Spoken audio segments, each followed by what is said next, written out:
Assalamualaikum warahmatullahi wabarakatuh. Sobat Paradigma TV dimanapun Anda berada. Hari ini saya Dede Hermansyah, jumpa lagi dengan Anda semua. Hari ini saya kembali kedatangan tamu yang sangat luar biasa. Politisi muda, masih sangat muda sekali. Beliau berusia 37 tahun, namun saat ini tengah duduk di DPR RI sebagai anggota Komisi 2 yang membidangi pemerintahan, politik. Beliau dari fraksi PDI Perjuangan. Apa kabar Bang Rifki? Kabar Sehat, baik, Bang? Alhamdulillah. Assalamualaikum. Alhamdulillah ya. Waalaikumsalam wabarakatuh. Sebuah kehormatan saya hari ini Abang bisa hadir di podcast Paradigma TV dan tentu saja hari ini kita akan berbincang-bincang soal bagaimana pengalaman Abang rekam jejak sehingga Abang bisa duduk di Senayan hari ini. Dan posisi duduk di Senayan ini menurut saya sangat diinginkan oleh banyak orang. Terlebih Abang hari ini masih sangat muda. Nah, tidak jarang politisi muda yang sudah bisa duduk di DPR. Bisakah Abang bercerita soal bagaimana sehingga kemudian Abang bisa duduk di DPR RI hari ini, Bang? Ya, satu Dinda saya mau koreksi. Saya memang dilantik pada saat usia 37 tahun, tapi ini kan sudah tahun ketiga ya saya di DPR RI di Senayan, sehingga usia saya pada tahun 2022 ini 40 tahun. Ya tentu pencapaian ini sangat saya syukuri. Adinda, saya ini bukan anak saudagar, saya bukan anak pejabat, saya ini anak yatim. Bapak saya dulu hanya pegawai Departemen Agama, ibu saya guru SD ya sampai beliau pensiun gitu. Dan apa yang bisa saya lakukan sampai dengan ke Senayan, kalau ditanya banyak pihak apa kunci suksesnya, saya sendiri nggak tahu kata kunci suksesnya. Tapi yang jelas saya selalu berorientasi pada prestasi dimanapun saya diberi amanah. Sebelum saya menjadi politisi ini, saya dulu 11 tahun menjadi dosen pegawai negeri sipil di Fakultas Hukum Universitas Lambung Mangkurat di Banjarmasin, di kampung halaman saya. Itu saya dapatkan setelah saya menamatkan studi S1 di Fakultas Hukum Universitas Islam Indonesia di Yogyakarta tahun 2005. Dan sepulang dari Jogja, saya kembali ke kampung halaman, ke Banjarmasin, ke Kalimantan Selatan. Saya dulu berikhtiar dan berkomitmen pada diri saya sendiri untuk menjadi dosen dan intelektual organik. Apa itu intelektual organik? Intelektual yang tidak hanya berkutat pada kewajiban utamanya, mengajar, kemudian menulis jurnal, meneliti gitu. Tetapi lebih pada kita bisa memberikan pengabdian kepada masyarakat. Karena itu, dulu kalau mahasiswa saya aktif di Himpunan Mahasiswa Islam. Mulai dari tingkat komisariat di Fakultas Hukum Universitas Islam Indonesia di Jogja sampai dengan terakhir dipercaya dalam kepengurusan HMI Cabang Yogyakarta tahun 2003-2004. 1 tahun sebelum saya pulang kampung. Nah, begitu saya pulang kampung, saya tentu meneruskan tradisi ber-HMI ini, ya, karena sudah jadi alumni. Waktu itu saya cukup aktif di Korps Alumni HMI Kota Banjarmasin. Tidak lama setelah saya pulang itu, sekitar 5 tahun setelah menjadi dosen dan pulang ke Kalsel, saya diberi amanah menjadi Ketua Kahmi Kota Banjarmasin. Saya ingat sekali itu tahun 2010. Ya. Usia saya waktu itu 28 tahun. Gitu. Prof. Mahfud MD pada saat menjadi koordinator Presidium Nasional itu pernah bilang dan pernah mendeklar, saya adalah Ketua MD Kahmi termuda di Indonesia. Bahkan dulu pernah ada kejadian, Dinda, waktu saya jadi Ketua Kahmi itu, jadi begini, saya 5 tahun jadi Ketua MD Kahmi Kota. Kemudian setelah itu tahun 2010 saya MD Kahmi Kota sampai 2015. 2015 sampai 2020 saya terpilih menjadi koordinator Presidium Kahmi Kalimantan Selatan. Usia saya waktu itu 32 tahun gitu. Nah, pada saat saya menjadi koordinator Presidium Kahmi Kalimantan Selatan itu, Ketua Umum PBHMI itu almarhum Mulyadi Petamsil. Ya, usia beliau tuh 1 tahun di atas saya. Jadi kalau beliau pulang kalau beliau berkunjung ke Kalsel, misalnya melantik Batko gitu, kemudian mengisi LK3, LK2 gitu, beliau kan selalu sowan ke rumah saya sebagai koordinator Presidium gitu. Saya memanggil beliau Kanda karena usianya lebih tua dari saya. Beliau memanggil saya Kanda karena posisi saya dipaksa menjadi tua karena menjadi koordinator presidium gitu. Nah, perjalanan ber-HMI sampai dengan ber-KHMI sambil menjalani profesi sebagai dosen di kampus itu ternyata satu sinergi yang dalam tanda kutip menarik simpatik banyak pihak di Kalimantan Selatan. Kami membuat banyak sekali dulu kegiatan ber-KHMI di Kalsel sehingga kemudian itu membukakan pintu bagi saya berkenalan dengan multi stakeholders di Kalsel. Nah, perjumpaan saya dengan multi stakeholders itu termasuk kelompok pengusaha gitu, kelompok elit politik di Kalsel, itulah yang belakangan kemudian menyesatkan saya ke jalan yang benar. Sehingga pada 2018 saya bergabung dengan PDI Perjuangan, kemudian diamanahkan oleh partai ini menjadi caleg nomor 1 di Dapil Kalimantan Selatan 1, dan alhamdulillah pada pemilu bulan April tahun 2019 saya terpilih dengan suara terbanyak di partai saya dan menghantarkan pertama kali PDI Perjuangan ke gedung Senayan ini dari Dapil Kalsel 1. Karena sebelumnya PDI Perjuangan nggak pernah dapat. Jadi kalau ditanya kok saya bisa ke sini, relatif usia muda, saya cuman mau bilang, saya ke sini karena HMI dan karena KHMI. Berarti ada kepercayaan yang sangat luar biasa dari masyarakat Kalimantan Selatan untuk Bang Rifki. Karena kan sebelumnya tidak pernah ada wakilnya dari PDIP di Dapil sana. Ya, saya tidak boleh takabur ya, bahwa itu karena saya. Tapi saya bisa ke sini kan karena gotong royong banyak pihak. Dan selain tentu kerja keras multi stakeholder partai saya, yang paling mendukung saya adalah keluarga besar HMI dan KHMI di Kalsel. Karena 10 tahun kan saya memimpin dan membersamai HMI dan KHMI. Kalau kita jadi ketua KHMI itu kan hampir semua urusan HMI kita urus, Dinda. Ya, misalnya kawan-kawan kehabisan uang untuk kontrak sekretariat, jadi cabang. Ada yang nelpon Kanda. Ya itu sudah kewajiban. Jadi saya mohon maaf ini, saya ingin cerita sedikit. Penghasilan saya menjadi dosen itu dulu tidak lebih dari 5 juta rupiah per bulan. Sebagai dosen PNS? Ya, dan saya itu bukan pengusaha. Jadi kerja saya cuma jadi dosen saja gitu. Kerap kali kalau ada kawan-kawan ini, pengurus Batko, pengurus cabang misalnya datang, itu di awal bulan udah kepotong 2 juta sendiri. Kadang 2,5 juta. Jadi saya itu dihidupi oleh istri saya. Kebetulan istri saya juga pegawai negeri di Pemprov gitu. Nah, tapi saya tidak pernah mengeluh. Bagi saya ini tanggung jawab kan. Menurut saya kehormatan. Coba bayangkan, tadi sekali lagi saya jadi ketua KHMI umur 28 tahun. Dan tanggung jawab dan kehormatan itulah yang menurut pandangan saya itu harus saya rawat dan saya jaga gitu. Ya, kira-kira itulah ya apa seninya kita mengelola organisasi keluarga besar HMI dan KHMI ini. Ya luar biasa pengorbanannya Bang ya, jadi setengah dari gajinya saat jadi dosen itu. Sering kali begitu. Iya, selama 10 tahun lebih sering begitu. Ini pengorbanan yang sangat luar biasa. Abang tadi kan Abang bercerita bahwa 5 tahun di kepengurusan KHMI Banjarmasin, terus 5 tahun lagi di KHMI Kalimantan Selatan. Nah tentu sebagai presidium, terlebih menjadi koordinator presidium, tentu kan akan mengakomodir banyak anggota yang berlatar belakang dari berbagai profesi, ya kan, latar belakang pendidikan dan seterusnya. Nah, bagaimana cara Abang untuk menyatukan berbagai macam latar belakang ini, kemudian bersatu untuk membangun KHMI Kalimantan Selatan itu yang maju. Dan saya kira sejak dipimpin oleh Abang, KHMI Kalimantan Selatan ini memiliki kemajuan yang sangat luar biasa. Mungkin bisa Abang cerita soal kepemimpinan di situ. Iya, satu hal yang saya tidak pernah lupa ya, dan saya selalu menjaga agar tidak pernah lupa diri, saya selalu mengingat bahwa saya ini junior. Tuh. Walaupun saya diamanahi untuk memimpin satu organisasi yang notabene diisi oleh para senior. Saya di KHMI Kalimantan Selatan itu menggantikan Profesor Dr. Haji Ahmad Fauzi Asri. Waktu itu posisi beliau adalah Rektor Universitas Islam Negeri Antasari Banjarmasin. Profesor Dr. Ahmad Fauzi Asri ini pada saat aktif di HMI cabang Banjarmasin itu persis 2 periode di bawah kepemimpinan almarhum ayah saya. Ayah saya dulu adalah ketua umum HMI cabang Banjarmasin sekitar tahun 78 ya. 77-78. Ayah saya namanya Muhammad Karsayudani, makanya diikat nama saya, diabadikan menjadi nama saya. Kemudian Prof Fauzi ini kan tentu saya anggap ayah saya sendiri karena usianya tidak jauh dibanding almarhum ayah.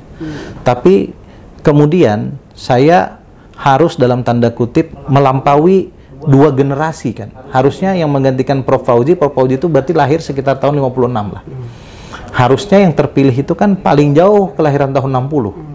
Tapi kemudian yang terpilih kelahiran tahun 82 gitu. Sehingga kemudian saya selalu memposisikan diri saya tetap junior dan saya tetap meminta arahan dan bimbingan. Ada beberapa terobosan-terobosan yang kami lakukan, misalnya cabang Banjarmasin dan Batko Kalimantan Selatan Tengah itu kan dulu asalnya Batko Kalimantan. Pada saat ayah saya dulu menjadi Sekum Batko. Ayah saya itu dulu Sekum Batko tahun 78 sampai dengan tahun 80. Ketua Umum HMI Batko Kalimantannya itu almarhum Syamsul Mu'arif. Beliau ini dulu sangat terkenal, pernah menjadi Menkom Info, 5 periode di gedung ini, pernah menjadi ketua fraksi Partai Golkar gitu, dan politisi senior, saya kira sangat dihormati di HMI. Itu mulai dari tahun 40 sekian, karena HMI itu masuk di Kalsel itu tidak lama setelah dideklarasikan dari Jogja. Sekitar tahun 49-50 sudah masuk ke Kalimantan Selatan. Sampai dengan saya memimpin Kahmi Kalsel tahun 2015 itu, Dinda, Batko Kalimantan Selatan Tengah, HMI cabang Banjarmasin, terlebih Kahminya nggak punya sekretariat tetap. Jadi selalu ngontrak. Nah, saya alhamdulillah dengan support dan dukungan dari seluruh keluarga besar pada saat itu berhasil kemudian membangun Kahmi Center. Yang kami bangun nilainya sekitar 2 miliar rupiah, tanahnya 800 meter persegi, kemudian bangunannya sendiri 400 meter, dan kita persiapkan untuk 3 lantai gitu. Dan alhamdulillahnya itu sekretariat permanen, Bang? Sekretariat permanen, atas nama Kahmi, tanahnya atas nama Kahmi, bangunannya atas nama Kahmi, tertulis Kahmi Center, cukup megah di pusat kota, dan alhamdulillah tidak ada 1.000 rupiah pun yang saya minta dari kantong alumni.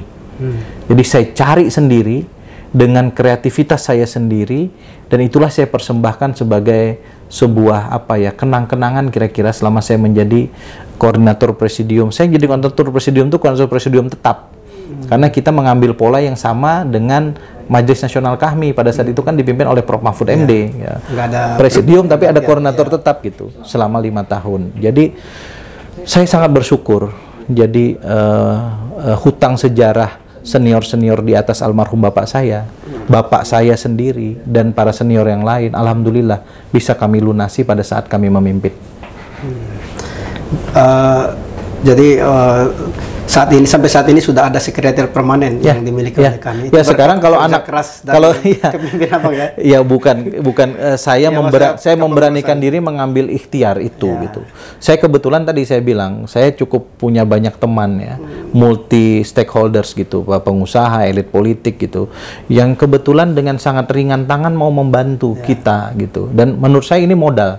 Karena selain tadi kita membangun infrastruktur fisik, Dinda, selama saya memimpin Kahmi Kalimantan Selatan itu, saya juga membangun bargaining position yang cukup kuat. Misal, yang umum ya, kita misalnya menempatkan banyak sekali alumni di KPU Bawaslu. Pada periode tahun 2008, saya ingat sekali itu 4 dari 5 komisioner KPU Kalsel itu adalah orang HMI, orang Kahmi. Direkomendasi oleh kami. Bukan sekedar direkomendasi, diperjuangkan, karena saya ketua tim selnya. Kemudian Bawaslu Kalimantan Selatan 3 orang pimpinannya, 3-3-nya adalah alumni HMI gitu. Nah, ini kan kemudian menjadi bola salju dalam tanda kutip dalam rangka kemudian meneruskan kaderisasi kan di institusi ini, yang kemudian ini berketerusan sampai ke dengan kabupaten kota, bahkan ke tingkat Panwascam.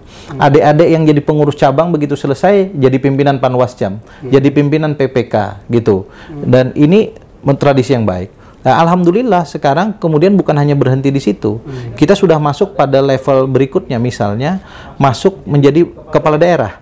Sekarang kita punya wali kota Banjarmasin, itu alumni HMI. Sebelumnya kita nggak punya. Dan kami bekerja secara politik untuk kemudian membangun komunikasi politik agar partai-partai politik memberikan dukungan kepada yang bersangkutan gitu. Nah, saya sendiri alhamdulillah sendirian saya alumni HMI yang kemudian duduk di DPR RI ini, dari 11 orang anggota DPR RI, Dapil Kalsel 1 dan Dapil Kalsel 2. Artinya apa? Kita ini punya keinginan yang serius menjadikan HMI dan Kahmi ini memiliki bargaining position, nilai tawar. Bukan untuk sombong-sombongan, tapi semakin kita memiliki nilai tawar, mestinya kebermanfaatan kita baik ke internal keluarga besar maupun kepada masyarakat luas semakin banyak.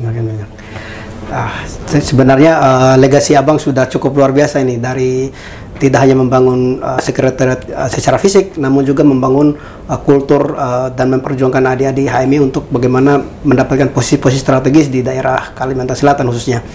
Artinya, apakah ada legasi lain yang mungkin Abang bisa ceritakan kepada teman-teman selama menjadi ketua kami, koordinator presidium kami Banjarmasin maupun presidium kami di Kalimantan Selatan? Ya, selain dua hal itu, saya waktu itu juga cukup aktif melakukan lobby kepada beberapa kepala daerah untuk bisa memberikan sekretariat permanen kepada HMI cabang di Kalimantan Selatan yang notabene adalah cabang-cabang tua gitu, sekaligus tentu menjadi sekretariat kami.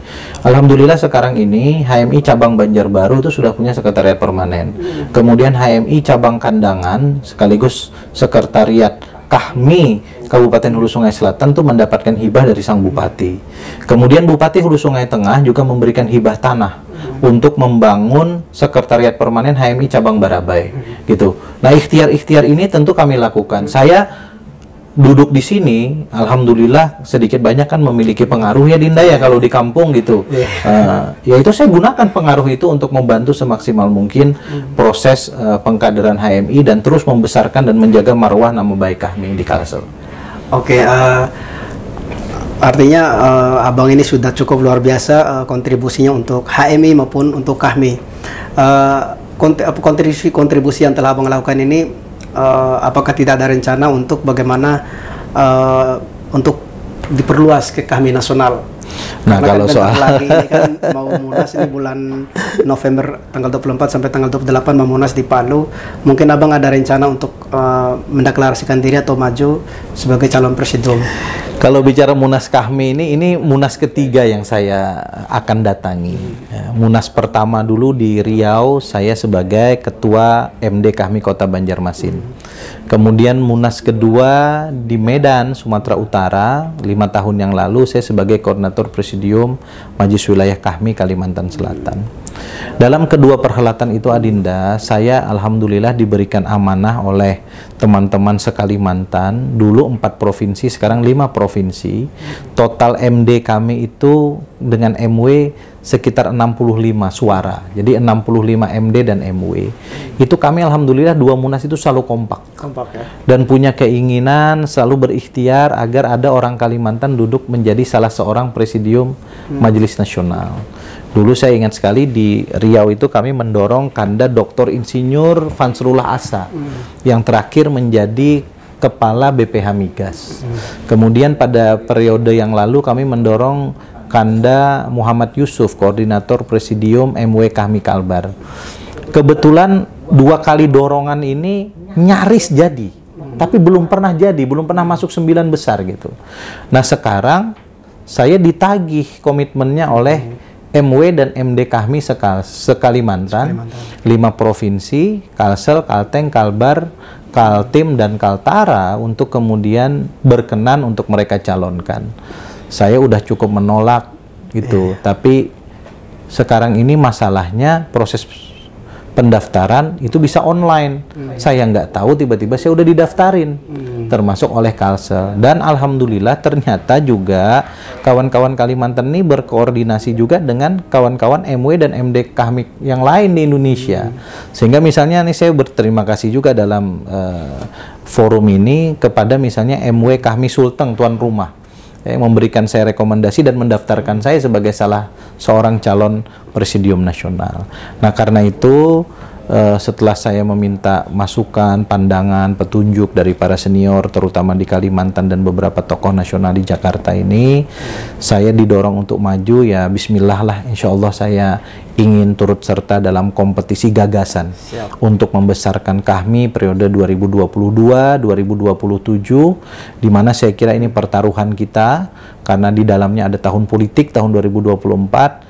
Semakin Kahmi terbuka, semakin Kahmi inklusif, semakin Kahmi itu bisa memberikan banyak warna di dalam kepemimpinannya, saya kira itu positif untuk Indonesia masa depan. Oke, berarti Abang siap maju berkat ada dorongan dari bawah yang sangat luar biasa, apalagi dari Kahmi-Kahmi sekalimantan dan beberapa Kahmi di daerah lain. Betul. Kalaupun Abang maju nanti, kira-kira apa gagasan dan visi misi mungkin yang ingin ditawarkan selain tadi yang tentu saja pengalaman-pengalaman di kami Kota Banjarmasin dan Kalimantan Selatan itu, apa gagasan Abang dan sekaligus apa evaluasinya dengan eksistensi kami secara nasional atau MN kami yang ada saat ini? Saya mengusung visi kami untuk semua. Saya ingin warna presidium itu tidak hanya diisi oleh mereka yang kebetulan sudah establish sebagai elit politik di Jakarta. Saya memang anggota DPR RI, tapi saya berangkat dari bawah. Saya merawat kepemimpinan kami dari level majelis daerah, merangkak ke majelis wilayah, dan hari ini saya menawarkan gagasan menjadi bagian dari majelis nasional kami. Dan saya kira banyak orang seperti saya yang berbakti kepada HMI dan kami di kampungnya masing-masing, Adinda. Tapi kemudian kan kita tidak tercapture dengan baik. Mereka juga tidak punya kepercayaan diri untuk menawarkan gagasan bergabung dengan presidium nasional karena mereka merasa kerdil dan minder karena ketokohannya tidak terdengar di Jakarta ini. Karena itu kami untuk semua adalah kami yang terbuka, kami yang inklusif, kami yang memungkinkan semua untuk memimpin kami ke depan. Kami yang tidak terjerat dalam, mohon maaf, politik aliran dan ideologi. Karena kita semua ini adalah mantan aktivis HMI, kita mestinya tidak bicara lagi yang mana Muhammadiyah, yang mana NU, yang mana Persis, yang mana Al-Wasliyah. Kita adalah HMI. Kita mestinya tidak bicara lagi Anda biru, Anda kuning, saya merah. Karena kita sesama HMI dan tujuan kita tetap sama sebagaimana konstitusi HMI. Ingin menghadirkan Islam yang berkeindonesiaan dan Indonesia yang berkeislaman. Jadi kami untuk semua, saya maknai adalah sebagai pintu gerbang kita untuk membuka era baru kepemimpinan kami 2022-2027 yang memungkinkan siapapun orang tidak merasa kerdil di rumahnya sendiri. Oke, artinya dengan kami untuk semua ini memungkinkan kader-kader HMI yang telah menjadi alumni itu diakomodir.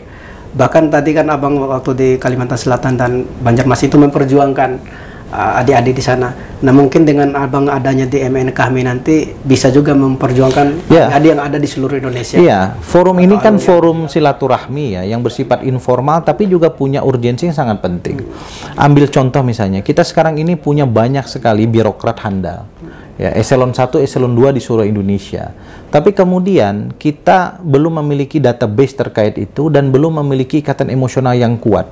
Sehingga kemudian Majelis Nasional misalnya itu harus mampu ke depan menjadi distributor dalam tanda kutip secara positif kader-kader terbaik kita. Kendati dia berada di ujung Merauke sana, di ujung Sabang sana, atau misalnya di Poso, atau di Palu, atau di tempat saya di Barabai yang orang baru pernah dengar, kepala-kepala dinas yang baik, kita bisa bantu dia, kita promosikan menjadi eselon 1 di Jakarta ini. Dan kami harus memiliki database terkait orang-orang itu. Kita harus menjadikan mereka memiliki optimisme. Nah, karena itu kami untuk semua adalah kami harus menjadi jembatan bagi semua orang yang pernah ber-HMI dan menjadi alumni HMI untuk mencapai bargaining position yang terbaik. Bukan untuk gagah-gagahan sekali lagi, tapi untuk menebar sebanyak mungkin manfaat. Khairun nas anfa'uhum linnas.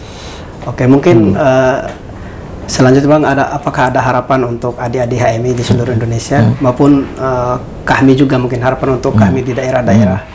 Harapan Abang. Tugas utama kami itu saya sepakat dengan misalnya yang sering disampaikan oleh Bang Ahmad Doli Kurnia Tanjung yang sekarang menjadi koordinator Presidium Majelis Nasional kami. Tugas utama kami itu adalah merawat mata air pengkaderan HMI. Kami nggak boleh sukses sendiri tapi kemudian cabangnya mati. Ya, MD-nya sukses, ada yang jadi bupati, ada jadi ketua DPRD, ada yang jadi pengusaha besar, tapi cabang setempat mati. Pengkaderannya stuck, kemudian sekretariat nggak punya, itu salah. Karena itu tugas utama kami adalah merawat mata air pengkaderan. Bagi kami untuk bisa merawat mata air pengkaderan, maka kaminya harus punya bargaining position dan berdaya saing dan punya peran yang konkret di masyarakat. Di sisi yang lain tentu HMI harus kita berdayakan. HMI era kekinian ini, era disrupsi ini adalah HMI yang bukan hanya cerdas dalam strata politik dan ideologi, tapi mereka yang juga lebih fleksibel dalam memerankan peran-peran entrepreneurship misalnya, yang pernah digagas oleh beberapa kawan-kawan di KAHMI gitu. Dan saya menyambut baik gagasan itu, karena menurut saya kemandirian secara ekonomi itu adalah kata kunci kita untuk meraih berbagai macam hal di dalam kehidupan ini, termasuk keinginan-keinginan banyak sekali keluarga besar kita terlibat dalam politik praktis. Karena kalau kita belum mampu mandiri secara ekonomi, tentu kita akan kesulitan. Nah, kami harus bergandengan tangan bersama adik-adik di HMI untuk mewujudkan cita-cita itu. Apalagi kita akan menghadapi era bonus demografi betul, ini. Betul. Dan rencana Indonesia sendiri kan dari pemerintah menuju Indonesia 2045, Indonesia Emas. Ya. Nah, gagasan Abang tadi cukup luar biasa soal bagaimana kader-kader HMI untuk dijadikan mereka sebagai entrepreneur. Ini sangat luar biasa. Ya, dan kami punya peran untuk membackup gagasan itu. Jadi gagasan itu nggak boleh misalnya berhenti dengan kita melakukan redesign kurikulum di LK1, LK2, LK3. Tetapi kemudian pasca itu memang harus ada inkubasi-inkubasi calon pebisnis HMI. Nah, dari mana itu bisa dilakukan? PB HMI, kawan-kawan Batko, kawan-kawan cabang kesulitan melakukan itu kalau nggak di-backup oleh kami. Karena itu Majelis Nasional KAHMI ke depan misalnya harus misalnya membuat forum para CEO, CFO, dan direksi BUMN misalnya. Yang dulunya adalah alumni HMI, yang sekarang belum kita garap dengan maksimal. Nah, kemudian kita juga bisa menggarap lapangan-lapangan profesi lain. Saya misalnya sarjana hukum gitu. Menurut saya kita penting ke depan membuat misalnya forum hakim, forum jaksa, forum advokat KAHMI gitu. Forum profesi. Forum profesi. Agar apa? Agar teman-teman kita yang kuliah di Fakultas Hukum itu memiliki dalam tanda kutip link image ya dengan dunia kerjanya ke depan. Nah, hal-hal seperti ini menurut saya PR-PR yang harus kita selesaikan dalam periode 2022-2027 mendatang. Cukup luar biasa tadi sharing dan cerita-cerita dari Bang Rifki soal rekam jejaknya, pengalaman memimpin KAHMI, dan gagasan-gagasan ke depan, bagaimana kemudian KAHMI yang maju, KAHMI untuk semua, dan beberapa program-program dan visi yang sangat luar biasa. Kira Bang Rifki ini perlu didukung oleh KAHMI-KAHMI di daerah dan KAHMI wilayah untuk berhikmah lebih jauh, karena beliau sudah berpengalaman selama 10 tahun baik di Banjarmasin maupun Kalimantan Selatan. Terima kasih Bang. Terima kasih Sayang, terima kasih. Jangan sungkan-sungkan main lagi ke sini. Semoga apa yang telah dipaparkan oleh beliau tadi menjadi pelajaran dan motivasi buat kita semua dan sekaligus inspirasi. Saya akhiri pertemuan ini. Bang, terima kasih. Wassalamualaikum warahmatullahi wabarakatuh. Waalaikumsalam warahmatullahi wabarakatuh.